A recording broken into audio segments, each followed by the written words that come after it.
let's talk about money, everyone's favorite subject.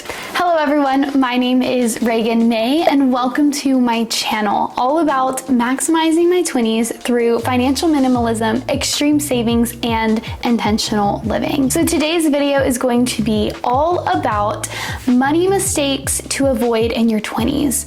Okay guys, so everybody knows that your 20s is a time for fun, to be young, to be free, live carelessly, invest in yourself, yada, yada, yada. I looked around and I saw all of these people my age living all these things, super carefree and whatever, and go with the flow, and I'll worry about that later. But after everything that's happened in the world, I went through some health issues. There was the pandemic, inflation, the economy's changing. The world just seems nuts right now. And I see everyone is struggling to get by, to afford life. And I remember thinking to myself as I got engaged to be married and we sat down and started talking finances, I was kind of really nervous because I felt like I couldn't afford this life. And then I realized I just can't afford the life that everyone else is living. And so I started to research and see what other people were saying were mistakes that they made when they were 20 years old. I'm so excited to step into marriage and adulthood and all of these things,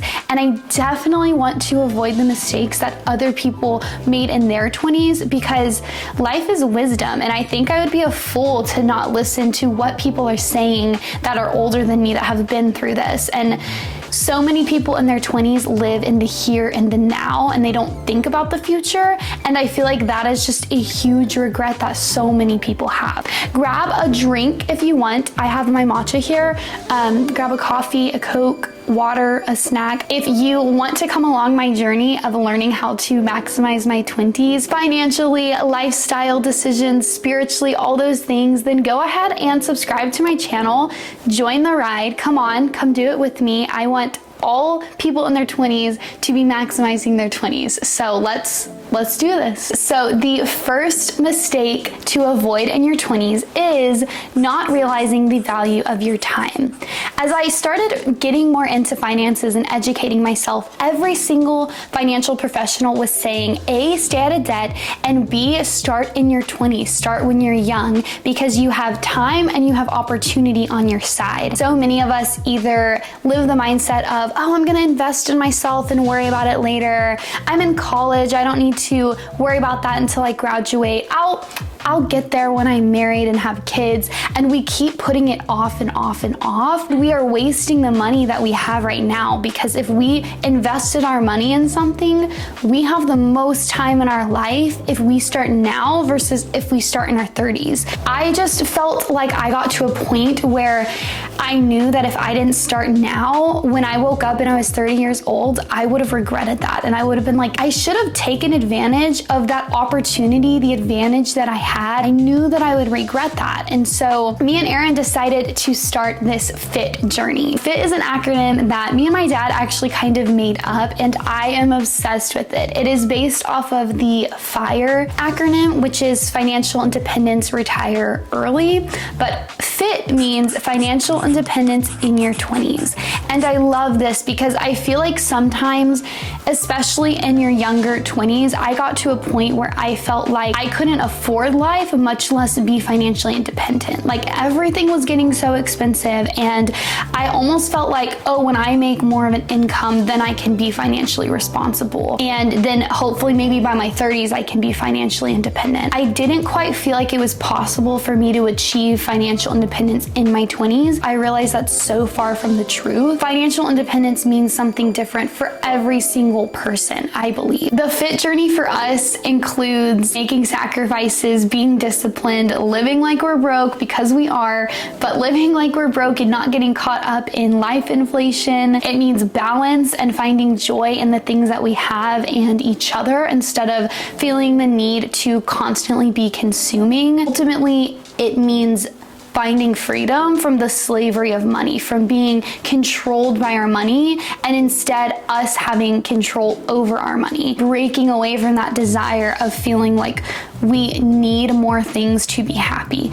That's what financial independence means for me, and that is the journey that we are going on. And I truly believe that if 20-year-olds realize the time value that they have, then it would really encourage them, because it's really encouraged me to realize, like, I don't want to waste this next decade of my life. I want to set myself up for the future. So that is the first mistake that we want to avoid. Money mistake number 2, failing to track your expenses or budget. This one blows my mind. I look around me and I see very few 20-year-olds budgeting and tracking their expenses. So this really makes sense on why so many people said that they regretted not doing this sooner. Many people see budgeting and tracking as restrictive and telling you what you can't do with your money. Some people really don't want to face their spending habits, so they don't track their money.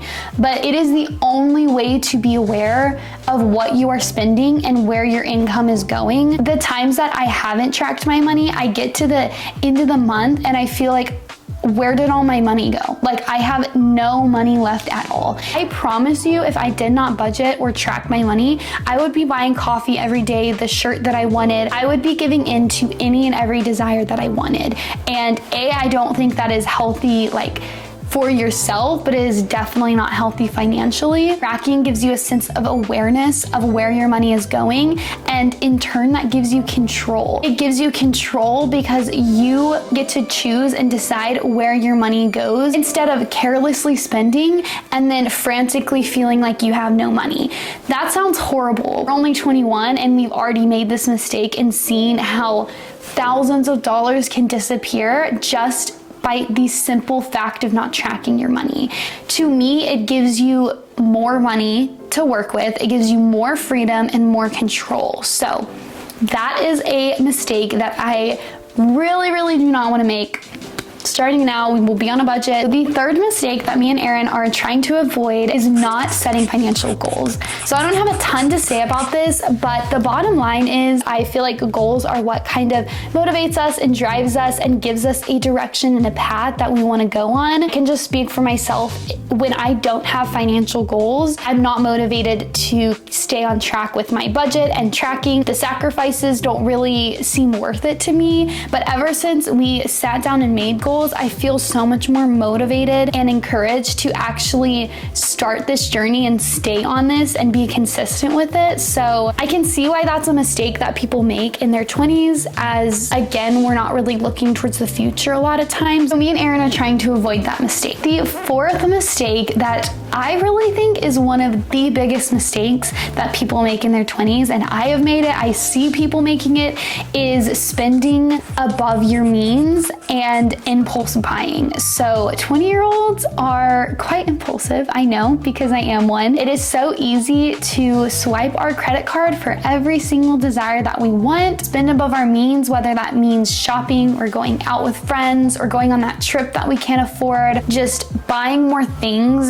than we can really afford in the moment. I have found that the times that I have spent above my means, it's just led to me not feeling content because I always want more, and it just leads to anxiety and unfulfillment. I really want to avoid this and go more into a financial minimalist approach. I want to start enjoying the things that I have and finding value in those things instead of always needing to spend more for that. I'm actually excited to learn the principle of delayed gratification and be able to say no, I either am gonna wait and think on that, or I'm gonna save up my money so that when I do buy it, I feel comfortable buying it and excited to buy it, and I know that it really is gonna bring me value. It's a really hard thing to do when you're 20. We get ourselves into debt so quickly in our 20s by spending above our means. The fifth mistake that people make in their 20s is not saving. There's two areas where people don't save. That is an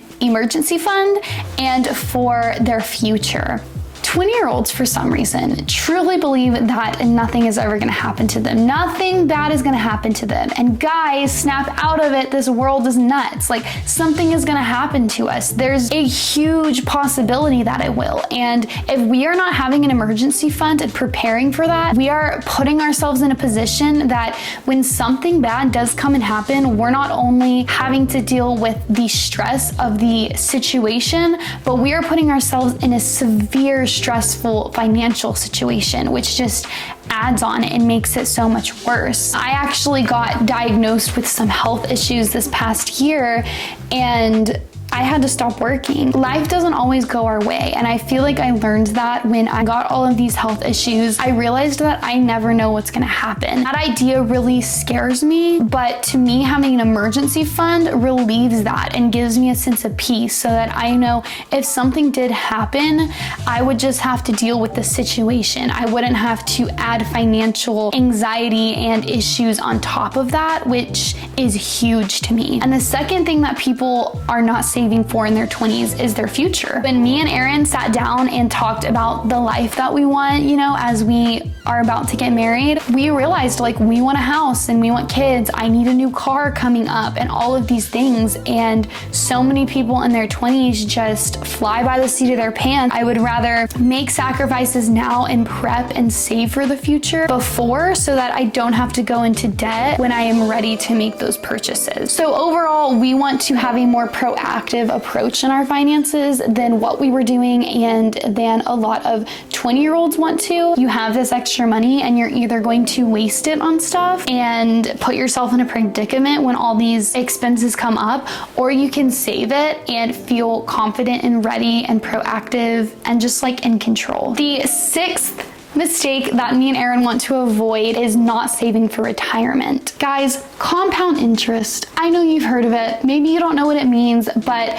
when I learned about compound interest, I was like, give me a 401k, give me a Roth IRA, like get me something, because compound interest is like literally magical. You put your money in, however much you want to a month, and it earns interest that is compounded. Every single year that is in there means that it makes more money. So if you wait, you are wasting free money. The interest earned is free money to you. The sooner you start, the more money you're gonna make. And also, if you work like for a company, most companies will match whatever you're putting in to your retirement fund. So don't give up that free money. If you do not have a job that offers one, you can open one up through different, like various places. It doesn't have to just be in your job. I feel like so many young people don't know, like they've heard the words 401k, Roth IRA, all that stuff, but they don't really understand what it is. Now look up what suits you better, a Roth IRA or a 401k. Everyone is different in what suits them better, but just pick one and contribute something to it. Doesn't have to be big.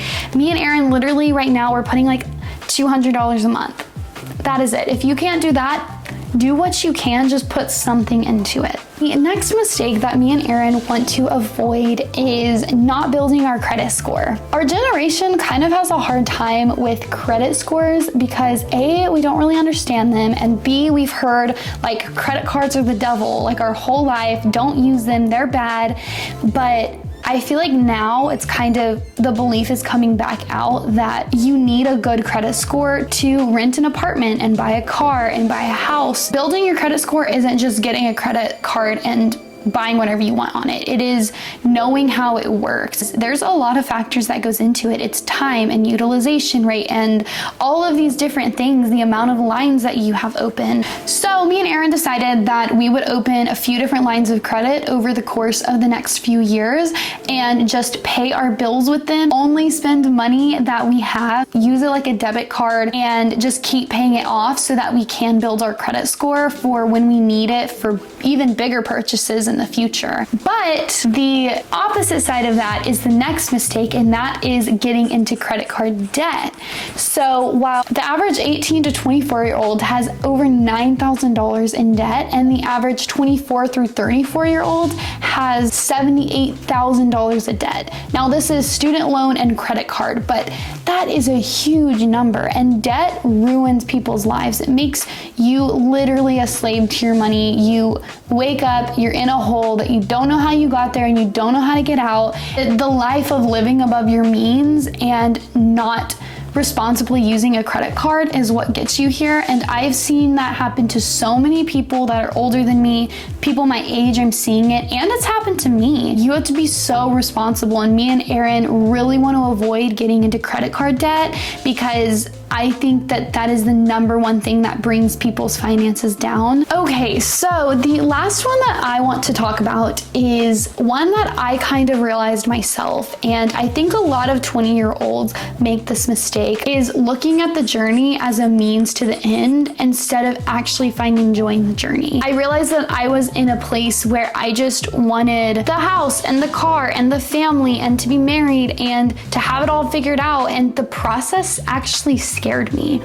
And then when I took a step back and actually started learning and educating myself, I realized that the journey is the whole point. Like, what you learn along the journey, the lessons, the experiences, everything that comes along with it is what actually counts. I don't need to be at the finish line right now. I really want to avoid rushing the process, and instead I want to take this step back and learn to enjoy the process and enjoy learning and making mistakes and growing from them, and enjoy being where I'm at right now. Being a 21-year-old broke college student who can't even work, who's living off one income in the back house of her in-laws. Like, I'm enjoying that right now. If you asked me even 6 months ago, I would have been like, heck no am I living in a back house in my in-laws, because all I could picture and see was the end, was my own house with my own family, and I'm just not there yet, and it's okay. And so I feel like that's a huge mistake that people in their 20s make, and it makes them not enjoy this time, because it is a unique time to be 20 and to be figuring it out and to learn how to maximize it. Like, it's fun. Like, let's enjoy it and go along the process instead of just looking towards the end. So that is really all I have to say about that one. And I really want to purposefully and intentionally try to avoid that mistake. Alrighty, so that is the end of today's video. This video is not intended to knock the way that any 20-year-old person lives, or the way anybody lives, really. The whole purpose was just that as a 21-year-old who is stepping into a new phase of life, I really value the advice of people older than me, and I want to take what they say and attempt to avoid those mistakes if I can. Obviously, we all make mistakes in life. As I said, it's part of the journey. It's part of the whole thing. So we shall see which mistakes we end up avoiding and which ones we don't. So the future of my channel, because this is brand new, I'm going to be doing videos about this fit journey of me learning how to find financial independence in my 20s with my husband.